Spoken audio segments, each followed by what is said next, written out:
ગુજરાત યુનિવર્સિટીની PhD એડમિશનમાં કયા વિષય માટે કેટલી જગ્યા ખાલી છે તે આજે આપણે જોવાના છે, બરાબર.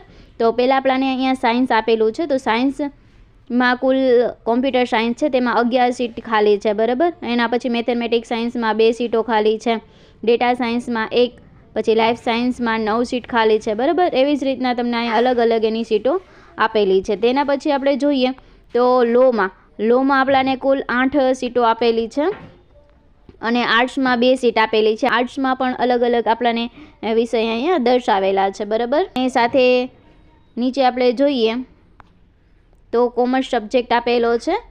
કોમર્સમાં આપણાને મેનેજમેન્ટમાં 11 સીટો ખાલી છે, કોમર્સમાં 19 અને અકાઉન્ટન્સીમાં 3 સીટ ખાલી છે અને સ્ટેટિસ્ટિક્સમાં 1 સીટ ખાલી છે, બરાબર.